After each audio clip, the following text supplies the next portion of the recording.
First story, the White Hollow between Maple Row. I had always told myself that suburbs were honest places, neat lawns, clear addresses, the kind of small certainties you could count on to make the world feel less sharp. On a cold December night in the outskirts of Willow Creek, that certainty cracked like old ice. My name is Ethan Blake, and I learned that the quiet between houses can breathe, and when it does, it remembers everything. Lisa from next door called me because she said she trusted me to look after things other people pretended not to see.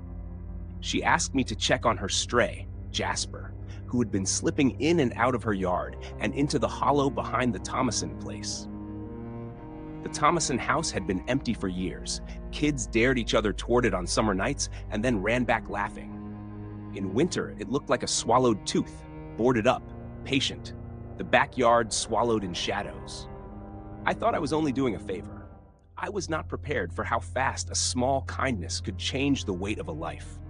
The snow was soft, the streetlights making halos that the cold made brittle. My breath plumed in front of me as I walked down Maple Row, and the houses leaned into the dark like they were eavesdropping. I found the paw prints, the single, too small prints pressed into the drift leading toward Thomason's back gate. The gate complained with a rusty note when I pushed it open. The house smelled like closed years, coal, stale tea, and something under it that smelled like memory. I knocked, because houses teach you to be polite. The door swung inward on an old sigh. There were photographs on the mantel, black and white faces, that had the kind of eyes that stop you because they seem to be looking for something they lost. I called Jasper. My voice sounded like a thrown stone. The stairs answered with slow thuds. The pantry door was half open. Inside, under a threadbare blanket, something curled and breathed with a careful counting rhythm. Relief flooded me, soft and stupid, because I'd been trained to expect animals to be small solutions to big worries. I reached in and touched fur that was warm and wrong, and then the whole room shifted. It did not meow. It spoke my name. I do not mean someone called me, some human voice through a throat.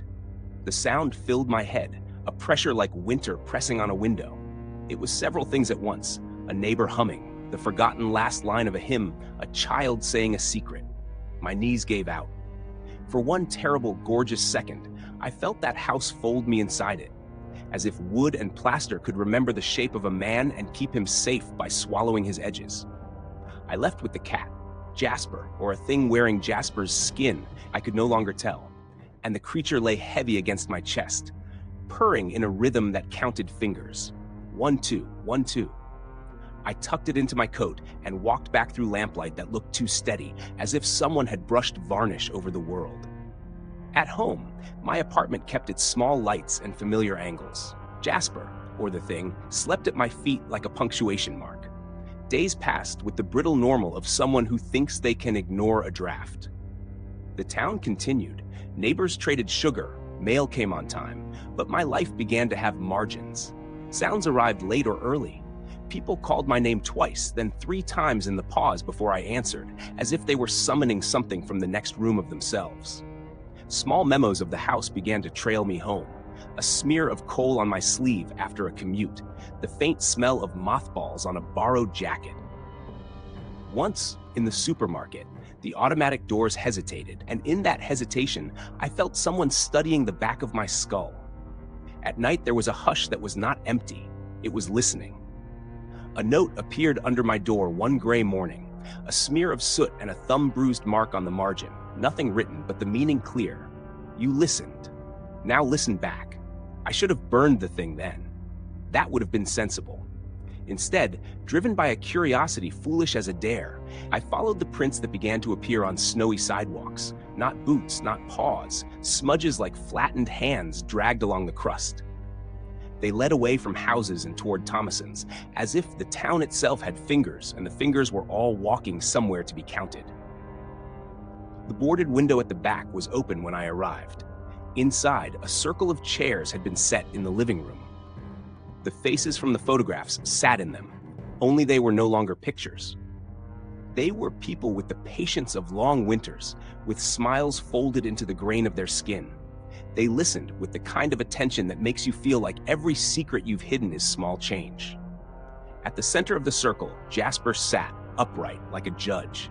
Around its neck hung a tiny brass tag. My name was etched into it. Panic is a simple arithmetic. You recoil, you run. I could not. The faces turned toward me, and that movement felt like a jury coming to verdict. A voice, not quite a voice, more the long breath before a sentence, said, "You asked it to stop hiding. You asked to be heard." Then I remembered. Memory is not always a clean file. It can be a pressure in the sternum. I remembered the times I had stepped aside when someone needed a hand. The evening I had closed the door on a friend who begged me not to leave. The quiet approvals I had given to injustice by choosing ease. Maple Row keeps accounts. I had paid a small kindness and taken a small credit. The ledger wanted balance. They did not take me like thieves. They folded me into the circle. They took my name and rearranged it, tucked pieces of me into the chairs until I felt hollow where my voice should be. I tried to speak and found only echoes, other people's lullabies, doorbells, the last words of neighbors who had been too polite to shout for help. Jasper purred in counting, a metronome for the taking. When the house closed its long breath, it left a space where I had been. An empty chair with my sweater draped over it. Outside, the snow kept falling in indifferent, polite layers. People walked their dogs, exchanged holiday lights, and glanced toward the old house, saying the same small, comforting thing. Someone must live there. I sit now in the circle and listen. I learn names like coins in my mouth. When the wind slips between houses on cold nights and a stranger comes to the door asking after a cat or a lost thing, I offer a patient ear. I draw them in with soft details and the warmth of an answer. It is not cruelty. It is a law older than the town. A favor taken without thought can cost the soul you thought was safe. If you ever walk Maple Row on a December night and something in a window looks at you like it remembers you, do not smile and call it neighborly. Do not step across a threshold because a small voice asks for help. Sometimes the kind favor you think you give is the note in the margin that will sign your name forever. Second story, the December who walks behind my shadow. I moved to the outskirts of Ravenhill, Virginia in early December, chasing silence the way some people chase miracles. The house I rented stood at the end of a narrow road where the street lamps flickered as if unsure they wanted to stay alive. Every night, the frost on the windows looked like reaching hands, and the wind dragged itself along the siding with a patience so unnatural it felt like listening. My name is Noah Harper, and I came to Ravenhill to forget the pieces of myself I had dropped in other towns. I told myself the cold would wrap around me like a balm. Instead, it felt like a warning. On the fourth night, written in words, not numbers, because I want this message to matter, I returned home from the grocery store to find a small envelope wedged under my door. My name was written on it in looping American cursive, ink pressed too deep, like someone had carved the letters instead of writing them. Inside was a single sheet of paper. December follows you now. Do not face the shadow after midnight. It remembers you. I stared at the message until the edges blurred. A prank, I thought. Maybe someone in town bored enough to toy with the new guy. Still, a strange tightness curled under my ribs, the kind of instinct you don't admit out loud. That night, the temperature dropped low enough that the floorboards felt like ice. I sat in my living room with a cup of tea steaming between my palms when the lights flickered. Once, twice, then died. The darkness felt thick, like something had weight within it. I grabbed my phone for light, but the screen wouldn't turn on. A cold draft swept behind me, too slow, too deliberate. The house creaked, but not like wood settling. It creaked like joints bending after a long sleep. When I turned toward the hallway, I saw it. My shadow on the wall wasn't matching me. It stood taller, stretched longer, and when I stepped back, it leaned forward. My breath caught in my throat. Then, suddenly, it raised its hand a second before I did. I choked on my own breath. I stumbled backward, slammed my knee into the coffee table, and the lights snapped back on with a violent buzz. The shadow returned to normal as if the moment had never happened. But I'd seen it. I knew I had seen it. I barely slept. When I did, I woke gasping at the sound of someone whispering my name from the corner of the room. Every morning, I convinced myself it had been a dream, An echo, a trick of the dark. But the envelope's warning gnawed at me like a splinter under the skin. One evening, desperate for answers, I walked to the town library. The librarian, an older woman named Margaret, with silver hair braided tightly, seemed startled when I asked her about local folklore. Her expression changed instantly, draining of color. She leaned in close, voice lowering to a whisper sharp enough to cut. "You stay out there on the edge of town, don't you?" "Yes." "And the house faces the old ash trees?" "Yes." She inhaled sharply. "Then you don't have much time." My stomach twisted. "Time for what?" "For December," she said. "Not the month. The thing wearing its name." When I didn't respond, she continued, her hands trembling as she slid a book across the counter. "Ravenhill has stories," she whispered. "Every winter, someone claims their shadow goes wrong. That something crawls out when the temperature drops far enough. They call it December because it only walks in that month, and it chooses someone new each year." "That's just folklore," I muttered. "Some folklore is just history with blood washed off," she snapped, her voice suddenly rising like a whip. The sound echoed, and for a heartbeat, the lights above us hummed too loudly. I flinched. Margaret swallowed, her voice dropping again. "If it chose you, you must not let it see your face after midnight. It tries to become you, steal what makes you breathe." I left the library shaken, gripping the old leather-bound book she'd given me. I didn't open it until later that night, sitting cross-legged on the floor with every lamp in the house turned on. Inside were grainy photographs, shadows elongated behind people, twisted into unnatural poses the bodies couldn't match. Some photos had red ink scribbled across the bottom. "December wants a shape. December follows the lonely. December remembers who looked away last." My heart pounded so hard I thought my ribs might crack. I slammed the book shut, but something moved in the corner of my vision. My shadow was standing up. It rose from the wall like liquid pulling free of glass, peeling itself into height. I froze as the lights dimmed, one by one, like fingers snuffing candles. When only a single lamp remained, the shadow stepped forward. It had my outline, my posture, my shoulders, but when it tilted its head, the angle was wrong, too sharp, too slow. "Noah," it whispered in a voice that sounded like mine melted with winter wind. I crawled backward until my spine hit the cabinet. The lights blinked again, off, then on, and the shadow flattened instantly, behaving like a normal shape again. But something had changed. It now matched me perfectly, except its smile. Shadows don't smile. Mine did. That night I tried to stay awake, terrified of midnight, but exhaustion dragged at me like wet sand. I nodded off on the couch, despite fighting it. I woke to the sound of whispering again. The clock read 11:58. My heartbeat hammered like it wanted to escape my chest. A sound scraped across the living room wall, slow, dragging lines, like fingernails carving through wood. I stood. I shouldn't have, but fear made my choices for me. I turned toward the hallway. My shadow wasn't on the floor. It hung on the wall opposite me. When I lifted my hand to confirm it wasn't mine, the shadow didn't follow. Instead, it stepped sideways, out of the wall, peeling like skin from bone. My body locked in place. The air froze in my lungs. The shadow lifted its head, and my voice came out of its mouth. "Face me." No, I remembered the warning. Do not face the shadow after midnight. The clock on the wall ticked. 1 second, 2, 3. Midnight hit. The house went dead silent. Cold swallowed the air so fast it burned. Something behind me exhaled. I felt breath on the back of my neck. I squeezed my eyes shut. The shadow whispered, "Let me in." The floor vibrated softly beneath my feet, as if something enormous had put its weight on the foundation of the house. My fingers went numb. My jaw trembled. Every instinct screamed to run, to hide, to pray, anything, but fear anchored me. Then a sound split the air like a snapped bone. Light. Every lamp in the house exploded at once.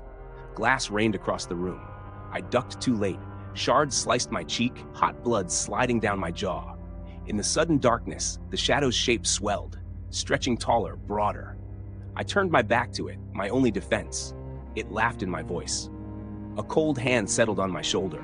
I couldn't breathe. "You shouldn't have come here," it whispered. "This town keeps all its Decembers." I bolted. I don't remember deciding to. My legs just moved. I ran out the door in only a t-shirt, the December cold swallowing me. Snow stung my skin like needles. I sprinted down the road toward town, slipping, gasping, crying without realizing. Behind me, the shadow walked. Not ran. Walked, slow, certain, knowing I'd exhaust myself long before it tired. Ravenhill's streets were empty, windows dark, lamps flickering. It felt like the entire town already knew, like they had sealed their doors and waited for morning, unwilling to interfere. I reached the library. Lights were off, doors locked, but someone stood inside. Margaret. She stared through the glass, her face white with terror. She didn't open the door. She only mouthed 3 words. "It's too late." I collapsed to my knees, sobs ripping through my chest. The shadow's footsteps stopped behind me. Snowflakes fell softly around us, settling on its impossible shape. I didn't turn. I couldn't. But I felt it lean close, its mouth near my ear. "You looked at me before midnight," it whispered. "Now I get to finish." The world tilted. My vision warped. The sound of the wind became a long, unbroken note. Then, everything went black. When I woke, I was standing in the middle of my living room. Lights repaired, furniture untouched. But the mirror across the room showed only one thing.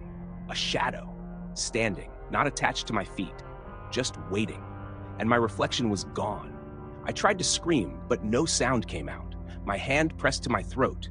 Emptiness, silence. The shadow in the mirror lifted its hand, and my body moved with it, like a puppet. I realized the truth, the one no one in Ravenhill will say. December didn't want my life. It wanted my place. Tonight, if you walk past the edge of Ravenhill, you might see me through the window of that small house by the ash trees. You'll think I'm standing there quietly, watching the snowfall. You'll be wrong. The thing wearing my shape will be watching you. And if it sees you look back, it will follow. Because December never stays satisfied. December always wants another shadow. Before the next story begins, please subscribe to the channel, give a like, and leave a comment. Thank you in advance. Enjoy watching.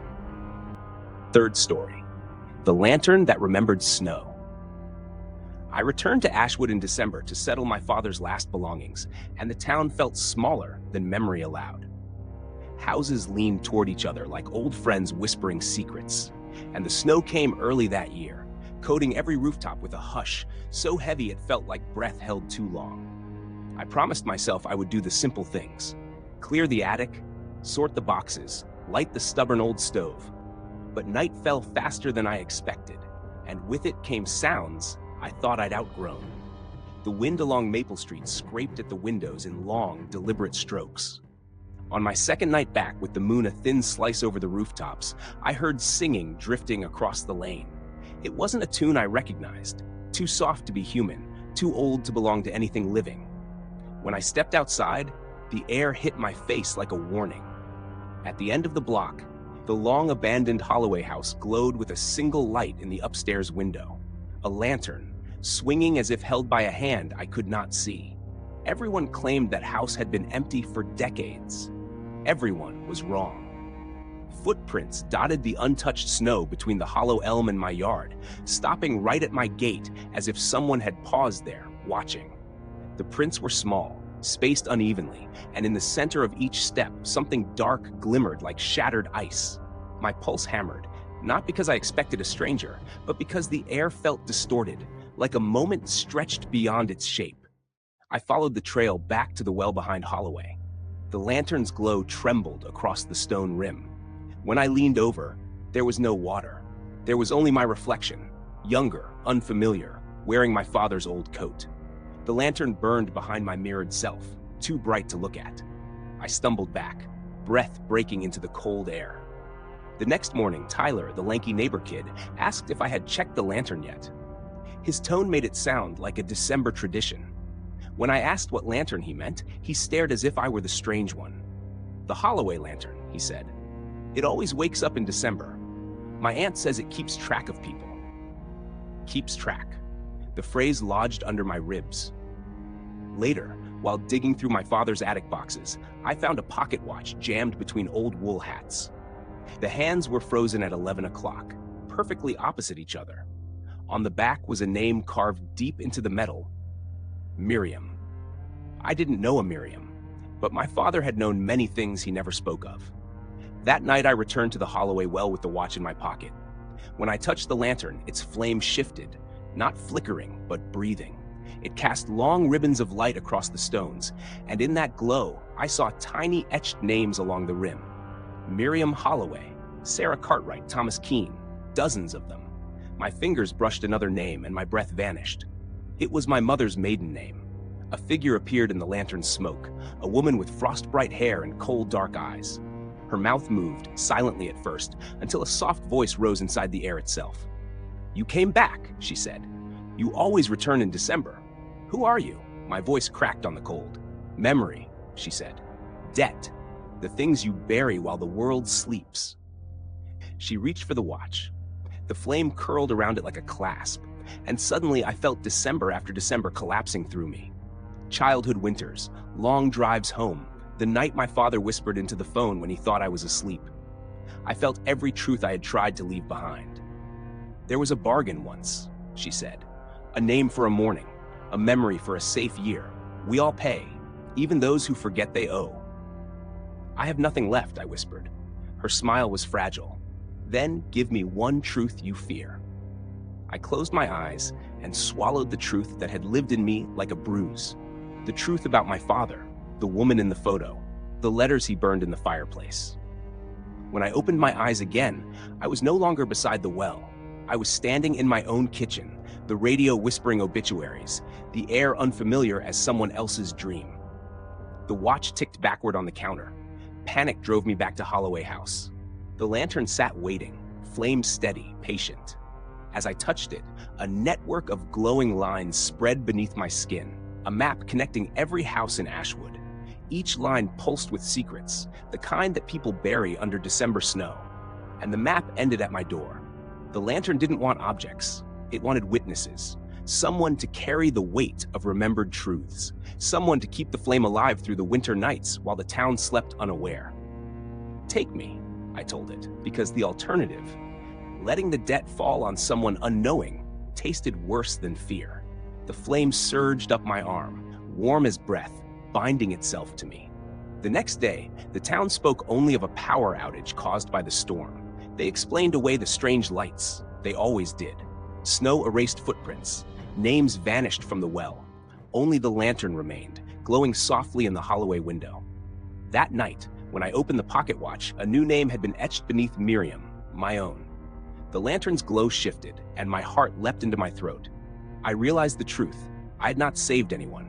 I had only taken my place. And when the lantern began to hum, a sound rose that was my voice and not my voice, calling to whoever would come next December. If they come, if they hear the song, I hope they keep walking, because the lantern remembers. It always remembers. Fourth story, the house that waited for my winter. I returned to Briarfield, Pennsylvania in the first days of December, when the cold crept in like a secret you were never meant to hear. My name is Nathan, and I had not planned on ever coming back to the town where my childhood ended.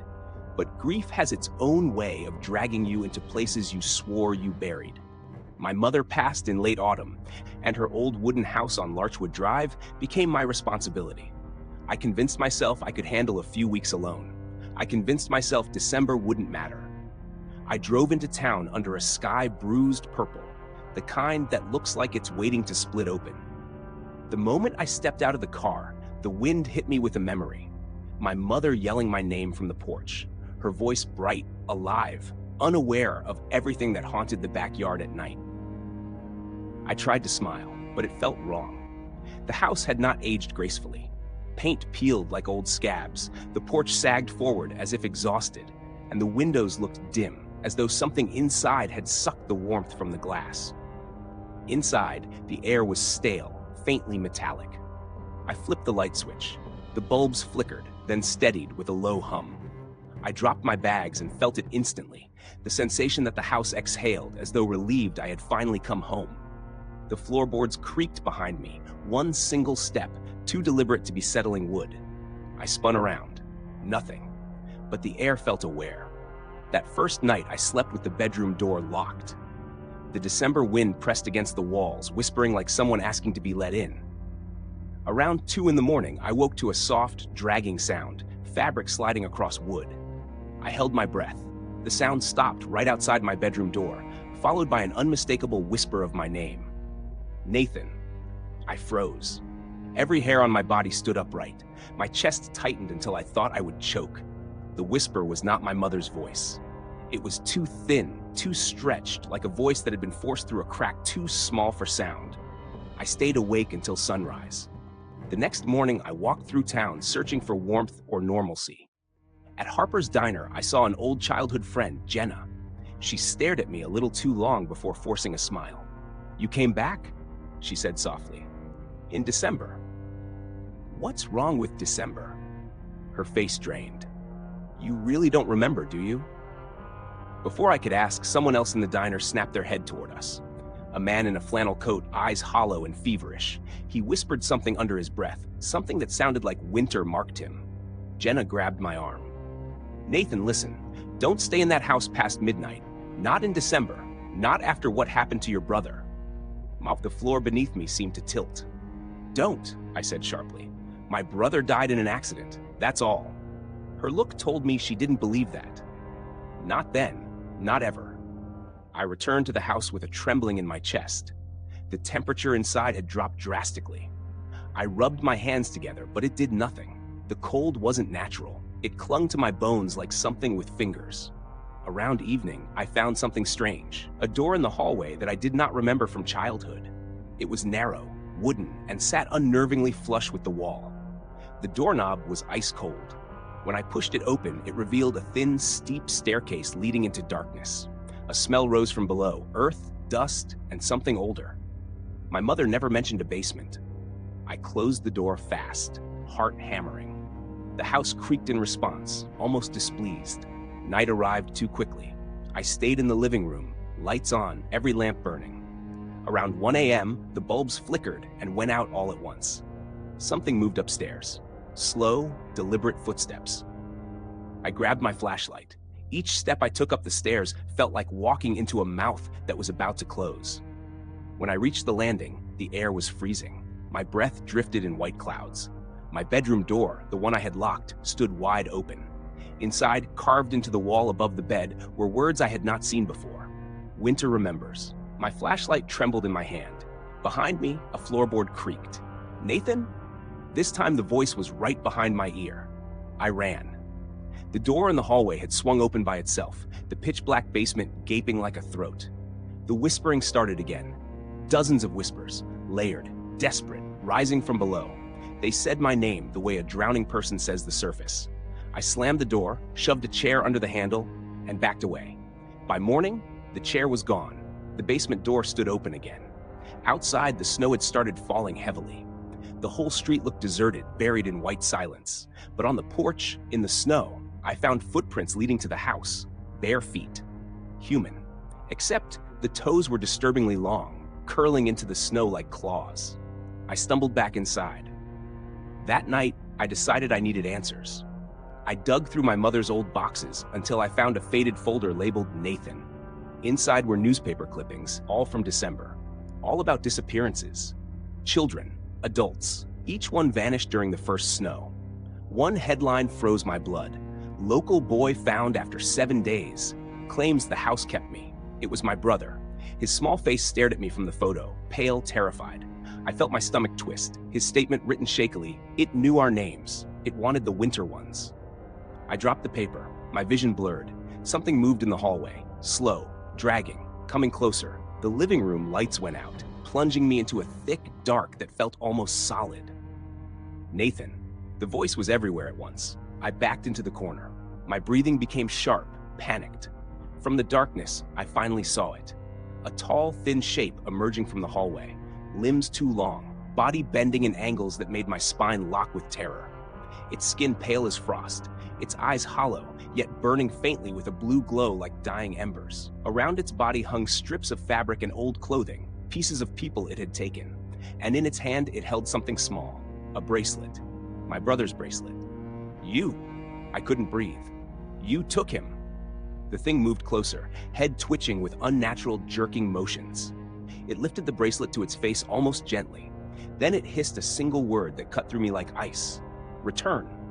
The floor shook. The house groaned, walls bowing inward, as though the creature's presence was waking something deeper beneath the foundation. The basement door swung open. A roar of cold wind burst out, carrying dozens of voices screaming, crying, begging. The creature stepped toward me. My body moved before my mind did. I ran. I didn't think, didn't breathe. I sprinted out the front door into the snowstorm. But the storm wasn't outside. The storm followed me. Every shadow stretched toward me.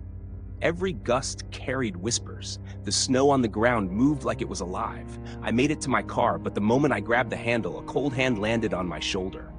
The last thing I heard was my mother's voice, but warped, stretched, wrong. "Nathan, come home." The snow swallowed my scream. The next morning, the house stood still and silent. Neighbors said they didn't see me leave. They said they never would. And now, every December, when the first snow falls on Briarfield, people hear knocking from the old house on Larchwood Drive. Some swear they hear a voice calling from inside, calling a name. My name. Fifth story. The last lantern on Rowan Street. I had always believed December hid secrets beneath its quiet. Snow that swallowed sound, breath that fogged into shapes. But nothing had prepared me for the way Rowan Street remembered. I moved back home for the winter, tired of the city, thinking the small town would stitch the edges of me back together. My sister, Emily, met me at the bus stop with a thermos and an easy smile. She said the house looked the same, that the porch light still leaned like an old neighbor, and I believed her because I wanted to. The house on Rowan had a lantern on the stoop.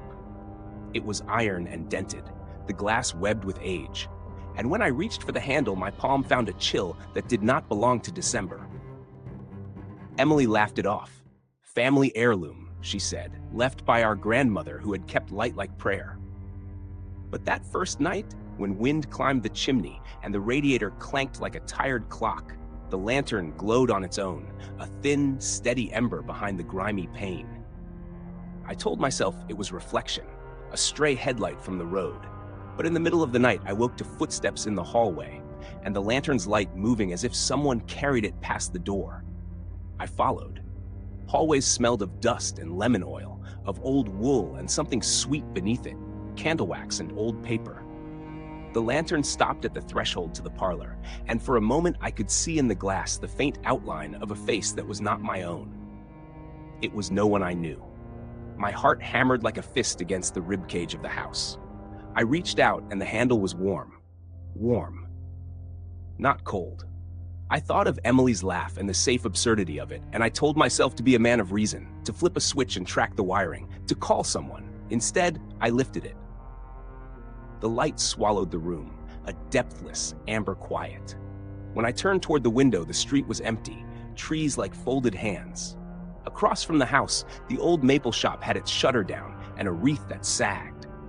But in the reflection of the lantern, I saw movement. A child in a red coat running between shadows as if chased by a chill that had shape and sound. I blinked, and the child dissolved. I set the lantern down with a thud that echoed too loud and told myself I had been up too late. That memory had scrambled with grief into a specter. Days piled like crusted snow. The lantern came alive at odd hours. Noon, when sun hollowed thin. 3 in the morning, when the town slept with its mouth closed. It moved to the window, to the foot of the stairs, to the attic where Mother had kept her letters. When it glimmered, I heard voices beneath the light, not words, but the sense of words, like pages turning. I kept a notebook, at first out of carefulness, then out of habit. I wrote what I heard, someone calling a name that was not mine, a lullaby that blurred into rain, a scrape as though a chair were being dragged across a wooden floor that no longer existed. Emily said she did not see it. She insisted on calling a repairman, offered to burn sage, to sprinkle salt, old superstitions and new ones, thrown in frantic arcs. I smiled for her, and the lantern watched with that patient pulse. The townfolk in the grocery and the diner asked about the storm last week and about the lights on Rowan, their faces tilted like they were looking at something behind me. I felt watched, not by neighbors, but by the house itself, as if the walls had memory and patience. Once, Mr. Hargrove from 2 doors down stopped his truck and said, "You keep the lantern lit, son?" His voice cracked like frost. Keep it lit, and it will hold. I did not understand what it was holding. I only understood that the nights grew more elaborate. Doors would open to stairways I did not remember. Photographs shifted angles to display other people in our frames. The radio would breathe static, and then a voice, old and round, would say my name as if it were a promise. I started to dream in pages, lounges with curtains that moved of their own accord, a small hand slipping into mine, a laugh that left its mark on the back of my teeth. I woke with soot on my fingertips and the taste of iron at the back of my throat. One evening, snow like white paper drifting, the lantern's light drew me to the attic. In the attic was grandmother's trunk, and inside the trunk a photograph I had never seen. A line of people on Rowan Street, faces blanked out by time, and at the center a child with a lantern, eyes pinpricks of white. Scrawled on the back in neat, old ink were words, "Keep the light so others will find their way." I read it and felt the house inhale. The lantern in the corner clicked as though in answer. I should have left then. I should have walked down the street, should have driven until the town and its memory blurred and could no longer follow.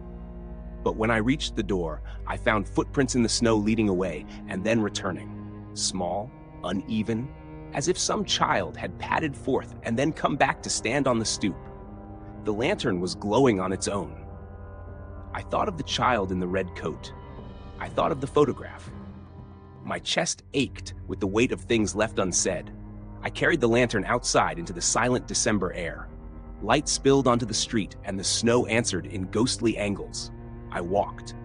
The light did not dissipate. It seemed to thrum with purpose, pulling me toward the river where the street narrowed, where the old bridge arched like a bent spine. Under the bridge, the wind sang through the boards, a hollow, human sound. I stopped, and from the dark between the beams emerged the child in the red coat, breathless and small, eyes large as moons. "Are you lost?" I asked, though I already knew the answer. The child shook its head and extended a mittened hand to the lantern. When the fingers touched the metal, the light flared bright enough to make the snow scream with reflected white, and I saw, in the flash, rows of faces, some smiling, some solemn, some with mouths open in the middle of a word, and among them a figure I recognized too late as myself, but younger, smiling the way a person smiles before a fault line opens. I tried to step back, but my feet were root and the world pressed in. The child lifted the lantern as if passing a torch. The flame nested in the glass like a living eye. My heart split with a sound like glass. I felt the light trace down my arms, into my chest, and in that instant the town exhaled 1,000 remembered breaths. The lantern was not merely held, it held. It had a hunger for being carried, for being seen, for binding. The child's mouth formed a smile that belonged to the house and not to flesh. "Thank you," the child said, and the voice was the radio and the attic and my grandmother. It was countless small things stitched together. The lantern cooled in my hands and I knew, with a clarity that had nothing of question, what it asked. To move, to travel, to show. It wanted to be carried to places where people wandered lost, to stand on stoops and on porches and under eaves, to catch the eyes of those who needed direction, and in return it asked for one thing: the keeper.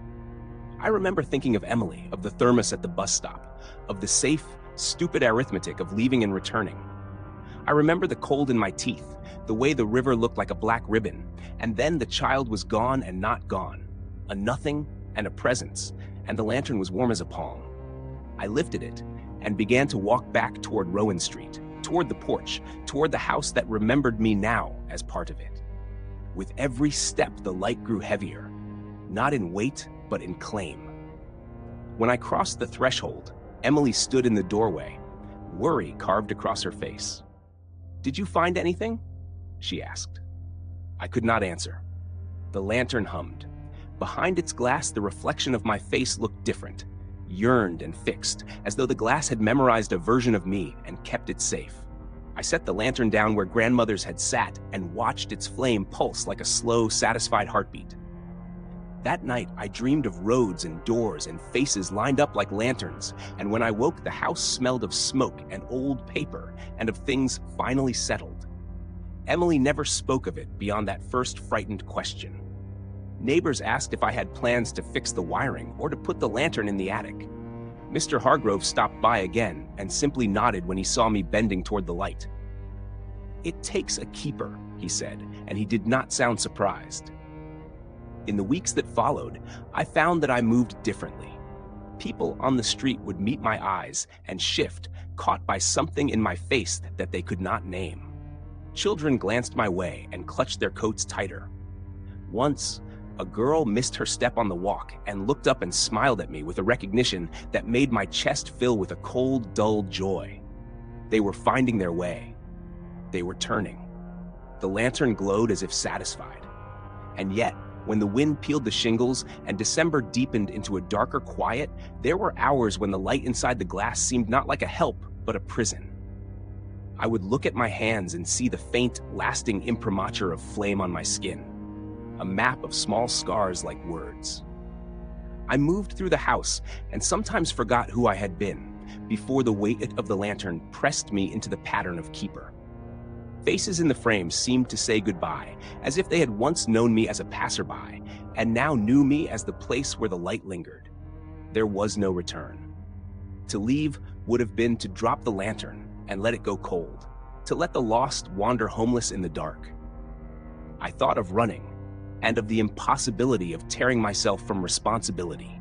On the first anniversary of my return, I opened grandmother's trunk again and found beneath the letters a small note I had not seen before.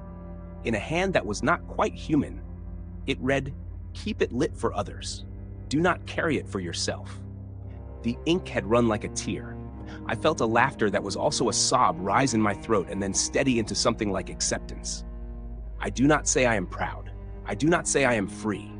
I say only this: the lantern lights because someone carries it, and someone must carry it. I am the keeper now. The town breathes easier when the lantern is at the threshold. Children stop crying in the night, and the wayward find the bridge. But at times late, when the snow is a sheet and the glass holds a single, unwavering flame, I stand by the window and look out at Rowan Street and imagine other roads, warm, roaring, endless. And I know, with the slow ache of truth, that the choice is over. I keep the lantern lit. I carry it when the house asks me to, and I set it down when I am called to the stoop or the bridge. People find their way. That is what the town tells me. That is what I tell myself as the lantern breathes in the silence and my reflection winks from the glass, smaller now and older, and the house folds around us like an arm. Once a child left a mitten on the porch. I keep it in the trunk with the photograph. Sometimes I take it out and hold it to my face and pretend it is warmth that I can give back. The lantern does not need my pretending. It needs my hands. It has no remorse. It only keeps. And so I keep it in return. The light will go where it is carried. The light will not leave me.